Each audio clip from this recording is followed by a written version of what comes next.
Hello and welcome to my live stream. If we haven't met before, my name is Michelle. This is Actuarial,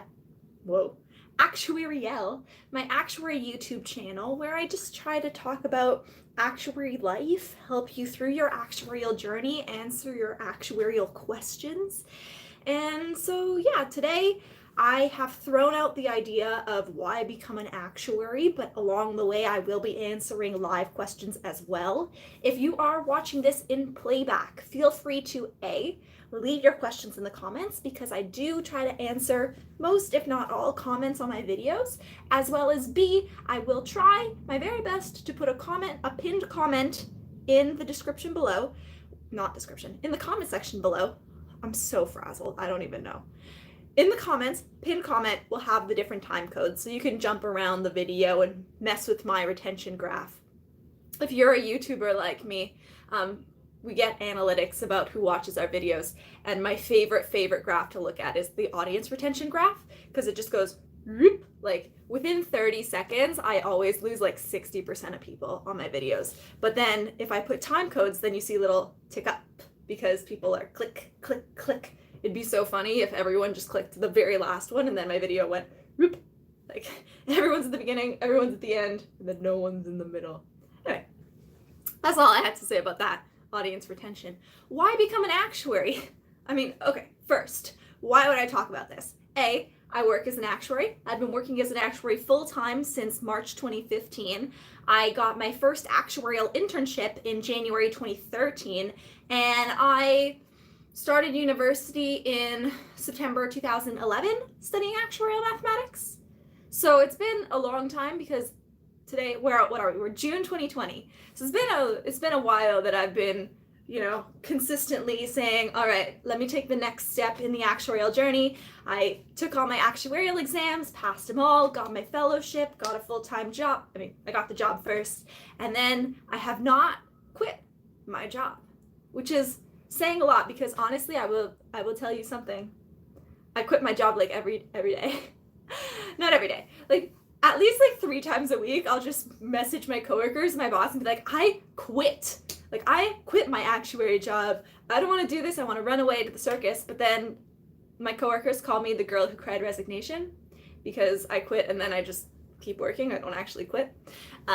So why become an actuary? Well, like the easy boiled down answer would be it's a low stress, good paying job, very regular hours, intellectually stimulating, and I work with awesome people. So like that's a good reason to be an actuary. But I guess we can ask a follow-up question of, if I were to go back in time, would I become an actuary again? To which I'm not sure I would say yes. Because the actuary exams were a huge pain in the butt. It is a lot of work. It is a lot of hours of studying. It is a lot of stress, and I am an anxious human. And are there other professions that you can get into that don't take that much stress and energy and time? Possibly. I don't know. So we can discuss that, but let's see if there are any questions. How difficult is it to get an entry-level job? Right now, I don't know. I haven't applied for an entry-level job since 2000. Well, okay, in 2012, I applied for internships. I got my first internship for January 2013, and then I haven't applied for a job since. At my company, we are still hiring, but I don't know how many companies are hiring right now. So it might be hard to get an entry-level job given the current economic climate. I don't know. Do you know the difference between European and Canadian actuaries?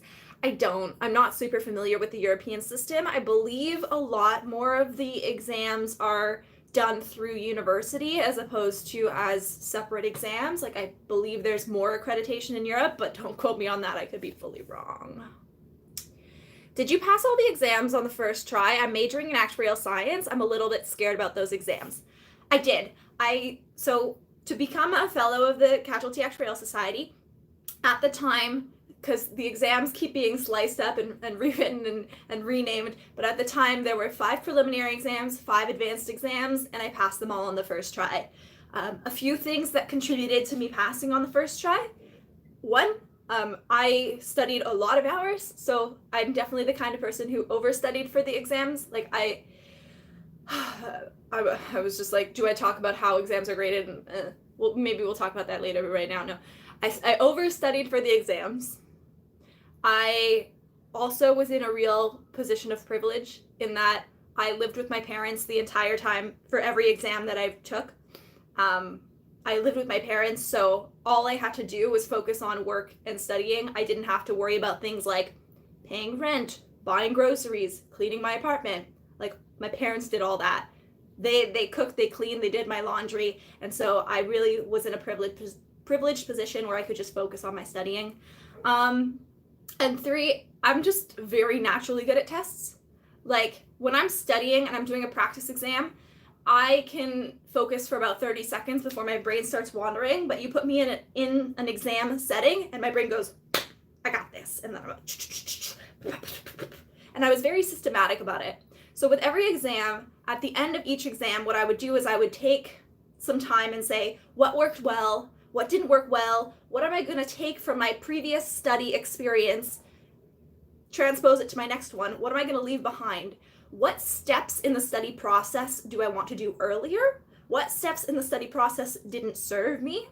One thing that I would say as like a huge tip that I try to share a lot to a lot of people is if you can make your formula sheet on your first pass through the material, I would highly, highly, highly recommend that. Because what I would do is I'd read through the whole material, not make a formula sheet. And then the next time I'm like, why don't I already have it to use it? So if you can make your formula sheet the first time you're reading through the material, then the second time around you use it, you see which formulas you're missing, you add extra formulas, you write little notes, you realize that you always forget that this is a negative and not a positive, so you like circle or highlight the negative, but it really helps to have a formula sheet early in the study process. That is one tip that I will share to the grave. Is 38 years old too late to start my actuarial journey? It's definitely not too late if you are willing to put in 5 to 10 years of your life studying for exams. Personally, at 38, I don't know if I would be willing to put that amount of time in, because hopefully at that point in my life, I'm hoping to have children by then. That's in 10 years. I think that's reasonable that by 38 I have children. And I don't know if I would be willing to take time away from them to study for the actuarial exams. But if you are, I in no way think that it makes anyone a bad parent. Not at all. I think it's showing them perseverance. It's showing them that you're trying to make a better life for yourself, or just going after your dreams. And I think that those are incredibly admirable qualities. So, I mean, if it's something you really want to do, go for it. But it is a lot of time and energy. And so it's a personal decision. What do I use most? Calculus, probability, statistics, or what? I definitely don't use calculus ever in my job. Most what I would use is averages. Like, I do a lot of looking at averages if I'm trying to identify trends. A lot of what I do is data manipulation. Take a database, put it in the format that I want, find a way to identify trends, looking at KPIs or key performance indicators, looking at top line and bottom line metrics, so things like units being written, amount of premium collected versus amount of losses paid, amount of expenses, things like that. But calculus, definitely not. No integrals. How many hours per day did you study when preparing for exams? I never counted in hours. They recommend 100 hours of studying per hour of exam, which I think is fine for a ballpark, but at the end of the day, it's not about how many hours you spend. It's about how well you understand the material. So I would definitely just plan my time in terms of chapters. One thing that I did in my later iterations was before, when I was making my study plan, I would write out all the chapters, and I'd also write out how many pages each chapter was, because, you know, if you have a chapter that's 30 pages and then one chapter that's 3 pages, it's not necessarily equivalent. And so I would plan my studying based off of like number of pages per chapter as a proxy for how much time it would take to study for an exam or for that particular chapter. But then at the end of the day, I would more so study like all day on weekends and not very much on weekdays. Whereas I know what a lot of people did is, or some people, they would like go into the office at 7 a.m., study from 7 to 10, and then work 10 to 6. And that worked for them. So they do 3 hours a day in the morning, just get it out of the way. I know some people, they would do half days. So they would study, they would work in the morning, take the afternoon off, and do 5-7 hours in the afternoon. It's really about how your brain works. I think one of the unfortunate blessings of actuarial exams is that you get a lot of time to iterate. You get a lot of chances to see what works and what doesn't with your study process, because you do get so many exams to take what's good and change what isn't. For me personally, I study best first thing in the morning, like just roll out of bed, go to the couch, study for 3 hours. Like that's when my brain is most fresh. Whereas mid-afternoon, you're not getting anything productive out of me. So it's really about knowing yourself. For me, I always studied for exams at home. Like very, very infrequently did I go to the library or go to a coffee shop. Whereas I know some people, like absolutely, there's no studying happening at home. They have to be somewhere else, which in the current climate might be a little bit difficult. But I always studied on the couch under a blanket, like with some tea, feeling really comfy. That's how I did it. Thank you so much for all the thumbs up. I see we've got 25 thumbs up already. Appreciate it. You guys are very kind. I'll be graduating in 2020 in statistics and I've cleared 3 actuarial exams as well. I enjoy studying actuarial, but I'm not sure to continue as it would be very difficult to get a job. I don't know where you live, so I don't know how hard it will be to get a job, but congratulations on your graduation. University is not an easy thing to get through, and I'm proud of you. How high is your IQ? Not that it matters, just curious. Not a clue. No idea. I've not done an IQ test. Let's go with 12. It's definitely not 12. That would be really bad. Did you take computer programming in your first semester? So I had taken a Java course prior to university, and then my first semester of university, I took a C++ course. Neither of those languages are at all useful to me as an actuary, but I think the process of learning a language in computer science is better than having never learned a programming language, because you still learn the basic ideas of if statements and loops and arrays, things like that apply in every language. If I were to do it over, I would definitely have wanted to take something in R or Python. I think that would be super key right now. I think like that's on my to-do list to do, is to take a Python course. I keep procrastinating because I'm a procrastinator and it's not an immediate need for me, but Python absolutely would recommend. SAS would have been helpful to learn in school, but I taught it to myself over the course of my work, and now I'm a SAS queen. Am I a fellow of the IFOA? I am not. I'm a fellow of the Canadian Institute of Actuaries and a fellow of the Casualty Actuarial Society. There would be no advantage for me in my personal role as an actuary in Canada to get accredited with the IFOA. What other jobs would you have considered besides becoming an actuary? So back in the day, I was debating between engineering and actuarial and becoming an actuary. In hindsight, things I should have thrown in the mix were like software development or software engineering, computer programming, data science, like those ones I think would have been very interesting, something computery.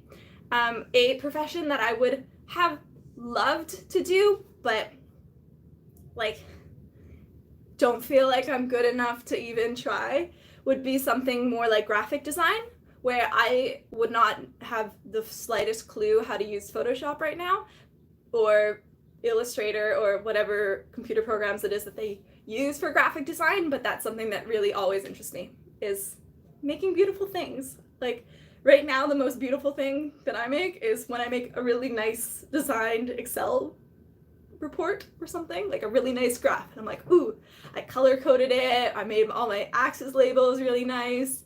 And then I'm like, ooh, proud of me, so pretty. Yeah, so I do try to design pretty reports and pretty analyses, but I would love to have an eye for graphic design. But that's not something I ever seriously considered. I'm thinking about majoring in actuarial science. However, I just wanted to know, can the job become monotonous, and what are daily tasks like? I mean, anything can be monotonous. Like sometimes I just get fed up and I'm like, I don't want to deal with life right now. I don't want to deal with data. I don't want to look at this. You know, sometimes what'll happen is you'll summarize the data this way, and then someone says they want it, you know, re-summarized a different way, and then they want it re-summarized a different way, and you're like, why am I making summaries of summaries of summaries? Like, I'm really fed up. But that's more a function of corporate culture and just the nature of working for a big corporation than actuarial work. In terms of actually the kinds of projects that I do, I don't find it to be particularly monotonous. I find that my work is very project-based, and I cycle through projects pretty regularly. So today I might be working on one type of thing, tomorrow I might be working on a different kind of thing, and it's not like I'm working on the same, my work is not cyclical. If you are a reserving actuary, which I have never done, so I'm gonna put word, maybe I'm wrong, but their work seems much more cyclical, where they have to do reserve reviews like monthly and quarterly and annually. So it's a lot of month end, quarter end, year end reserve reviews. So it seems like it would be more cyclical. But at the same time, there's constantly new things happening in the book of business that you have to understand and reflect in the data. And so I think there's a lot of very interesting things happening there.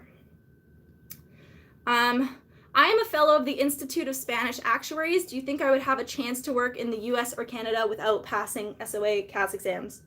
I think so, but I'm also not hiring, so I cannot promise, but we definitely have people show up. I feel like we got someone recently, I saw an announcement recently that someone started in another office at my company, but I can't remember what country they were from. It's always interesting when it's like fellow of the Institute of New Zealand or whatever. Like, that's cool. Good on them. Is it true that you can have a social life while preparing for... Is it true that you can have a social life while preparing those exams? I personally did not have much of a social life while preparing for the actuarial exams. However, I think it's about how much time, how much energy are you going to put into the exams? You can have a little bit, but you're not going to be able to go to every party. You will have to say no to a party 3 months before your exam, potentially, because you have to study. And that's just the reality. You can't go out to everything.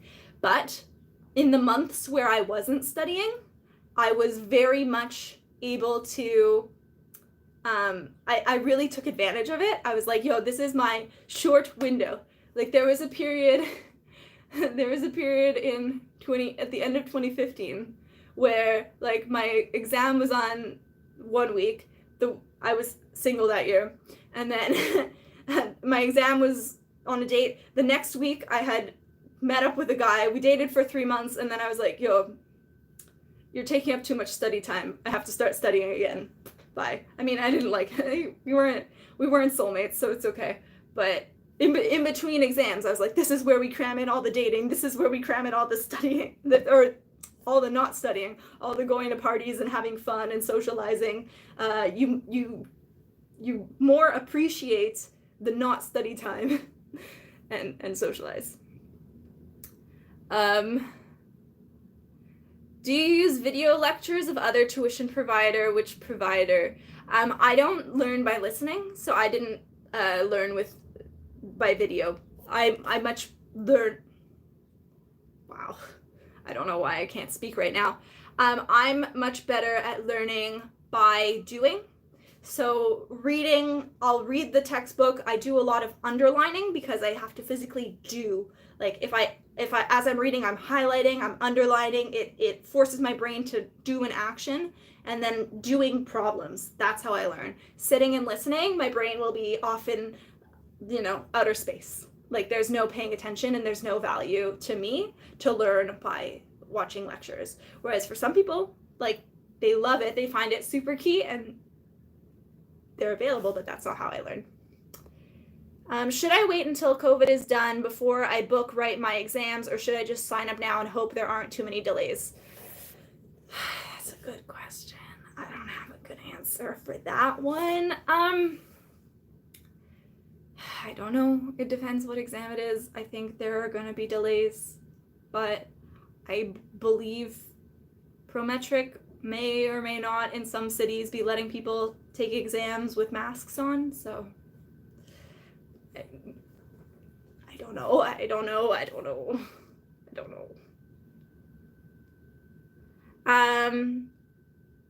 Could an actuary professional enter the area of data science and artificial intelligence? Absolutely could. So right now at my company, what we do is we have some pure actuarial teams like mine, where everyone on the team is an actuary or someone taking actuarial exams, working through them.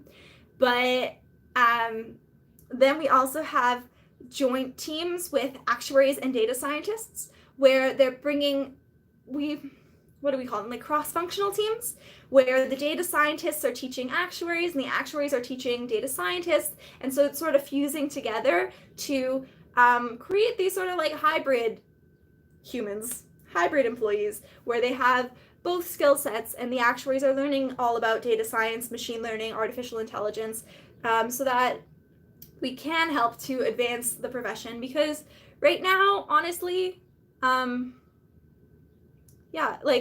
profession is going to have to evolve.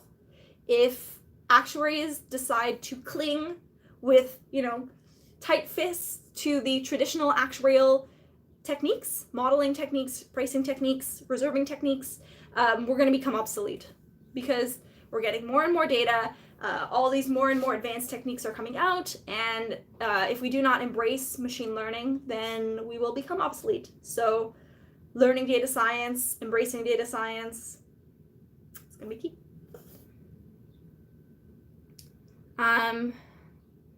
Do I use Proc SQL in SAS? I do.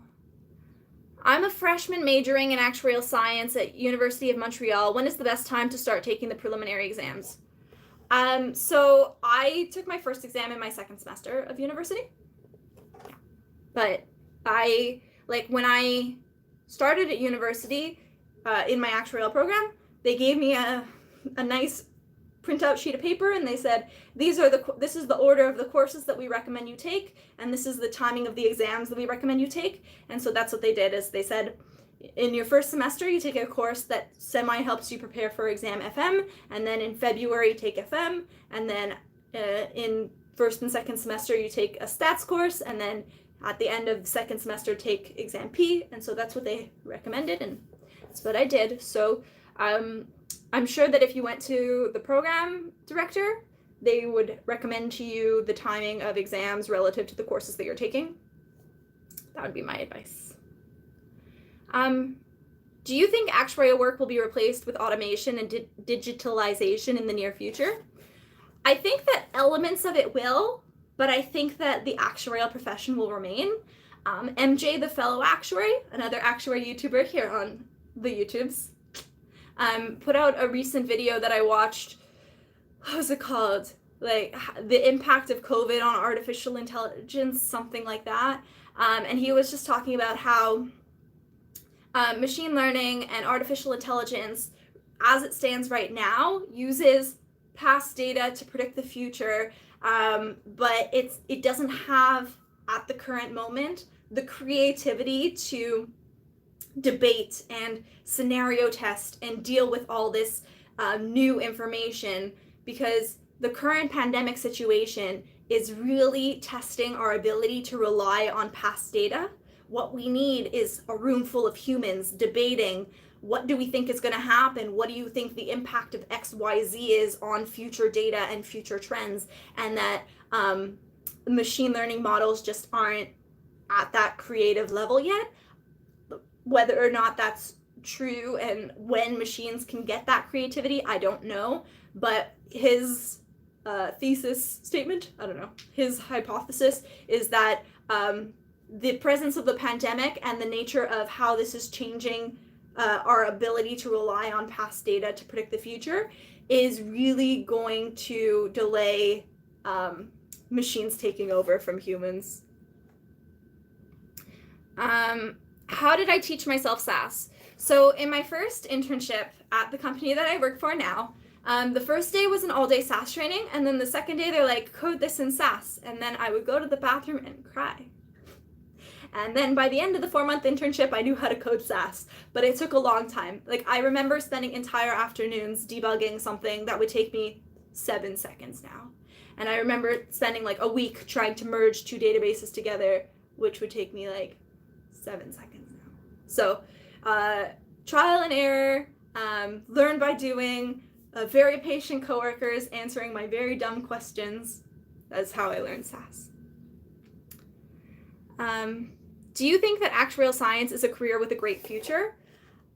I'm biased towards saying yes because it is the career that I have, and I do not have any plans to retire anytime soon as I am only 28. Pivot tables or sum ifs? Depends on the context. Generally, if I want something to be replicatable, I would use a sum if, just because you don't have to refresh the pivot table. But if I'm just doing something quick, pivot, and then you're just like slide, slide, slide, slide, boom, boom, boom, done. Pretty. What's my opinion on coaching actuaries? I don't have an opinion. I mean, have an opinion, but I think it's a good service. I don't know. I haven't used it in a lot of years. I don't know. I'm not gonna advocate for it. I'm not gonna say anything against it. It's just neutral. Do actuaries work in investment and banking sector? Absolutely. So if you were to get your fellowship with the Society of Actuaries, they have different specializations for their fellowships, and one of them is investments. I'm A-levels, and my subjects are physics, economics, computer science, math. However, I have been told not to do 5 subjects. It's near impossible. What should I choose to drop? Yeah. If you want to be an actuary, you probably won't use the physics, but when I was in high school, I loved my physics class, so I'm not going to tell you to drop physics, but it's probably not going to be used as an actuary. Difference between CAA and actuary. I don't know what a CAA is. How do you balance dating while studying, or is that not a thing? You date an actuary, and then you're both studying, so you both understand. Your dates are both of you studying together. That's what you do. What's the best way to get your first actuarial job? For me, it was through university job postings. The companies that want to hire actuaries will send the job postings to the university, and then they have relationships there, and that's how that worked for me. Would you recommend a major in actuarial science with a minor in mathematical science, specializing in risk management? Would it lend itself to the job, or would I be doing myself a disservice? I don't know what mathematical science is. Risk management sounds like it would be helpful. Sure, go for it. Is data science an existential threat to actuaries? I don't think it's an existential threat. I think that the line between actuary and data science will blur, and I think that the actuarial profession will veer towards data science, but still with an actuarial insurance focus, whereas data science could go in a lot of directions, but like an actuary data science type of profession, I think is definitely gonna happen for sure. Are some of the questions on exam P the same as the questions on practice sample exams? Probably not. Were you always interested in this career field? What drew you towards this? I took career interest tests that ranked it as a high profession for me, and I just looked into it and I thought, seems like a good idea. I don't know. Until I had heard the word actuary, I had never heard of it, and then once I heard of it, I was like, that does seem like something that would interest me. So that's why I'm here now. Actuary on YouTube. What a celebrity. What a star. Thank you for your thumbs up. Thank you for your support. Thank you for all your comments. Much appreciated. Do you think cloud architecture is important to learn? I'm honestly not sure what cloud architecture is, so I'm not going to say it's not important to learn, but I would say that it is not something that I know, but there's infinitely more things that I do not know than things that I do know. Let's be clear. Do you usually feel excited going to work? Depends on the day.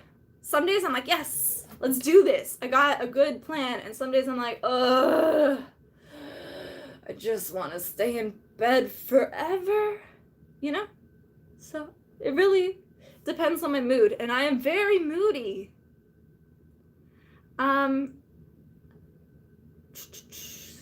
What GPA do you think college students should aim for in terms of getting hired after college? I have no idea. I'm so sorry. I don't know. I think grades aren't the most important thing, but I also think that if you fail through a lot of courses in university, that also says something about how much energy you're willing to put in. So if you are failing your university courses, you're going to need to prove to an employer that you're going to be a valuable employee in other ways, maybe through personal projects, maybe through extra credit later. I don't know, but it's, you can be an excellent student and a terrible employee. You can be a terrible student and an excellent employee, but it's hard to know who's going to be great and who is not going to be great. So I don't do hiring for exactly that purpose because Lord knows I don't want to have to hire people. What are some extra courses and skills that'll be useful to build using online lessons during the summer? Probably something like Python is what I would recommend. Is it easy to move into a management role after being on the more technical side of things as an actuary? At my company, yes, it is.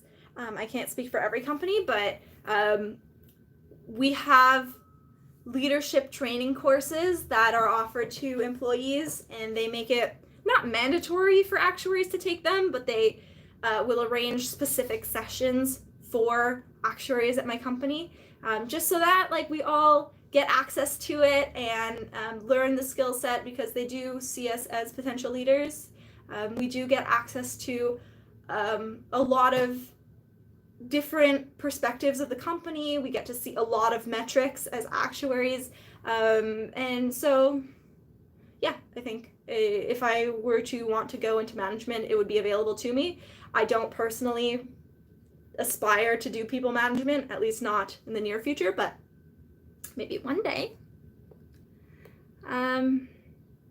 What are the fields of insurance, since it's the greatest field of actuarial science? So I work in property and casualty insurance, so which is insuring cars, homes, and businesses. There are also things like life insurance, health insurance, pet insurance, travel insurance. Insurance. How many times can someone say insurance? I find myself having conversations with people, and then I'll go off on tangents about insurance, and then I'll hear myself saying it and be like, I'm so sorry. I talk about insurance all day. I sometimes forget that it's not interesting to other people.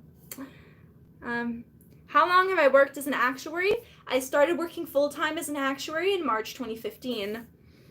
What coding language would you recommend, since I code with Java? Would you recommend that I also learn Python? Yeah. Should I do a double major in applied math and actuarial science? I can do it, but will it be beneficial to me? Does it interest you? Because honestly, real world on the job experience is significantly more valuable than anything you're going to learn in a university classroom, probably. But if you're having fun learning it, if you're enjoying it, if you're with good people, if you're learning from good professors, absolutely do it. If you're having a boring time, skip it. Skip it. How would you rate the work-life balance? If you watched my Actuary Day in the Life video, the video previous to this one, I spoke a lot about that, so go check that out after this video, because I spent a lot of time filming myself for an entire day. I did. I filmed a day in my life, because that's my most requested video, and so I did it. And I'm pretty happy with it. Is it exhausting to work and study? Yes.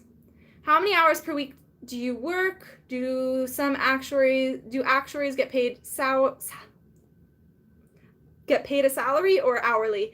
I think pretty much every actuary that I know is salaried, so you're not paid hourly. I work 35 hours a week.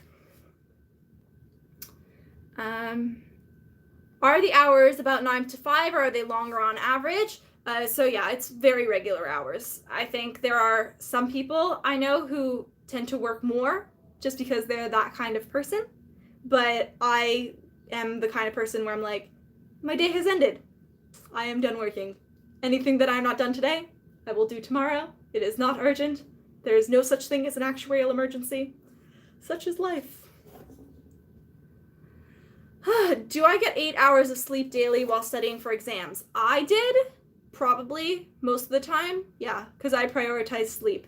These days, absolutely having messed up sleep patterns because I'm home all day. I'm not walking nearly enough. I'm not getting nearly enough sun. My internal clock is so messed up right now. Like, I keep waking up at 5 in the morning for no good reason. I'm not happy about my current sleep. How confident should one be with obtaining an entry-level actuary with 4 exams and no experience? Medium. I don't know. Are you kind? Are you a terrible person? Are you excited about the actuarial profession? Are you, I don't know. There are lots of factors beyond just exams. Do you still enjoy the work after 5 years? Yeah, I'd say most days I enjoy what I do. I'd say that some days I am ready to quit, and then I remind myself that it is a good paying job with good work-life balance, low stress, good coworkers, intellectually stimulating, just a good time, and I'm like, you're fine. You're gonna stay. You ain't quitting. All right. Well, thank you so much for joining me. Please don't forget to thumbs up this video, subscribe if you want to see more. Leave me comments below with extra questions, and maybe I'll do a whole scripted video about your question. Who knows? Maybe it'll happen. I love you guys. Thank you for calling. Bye.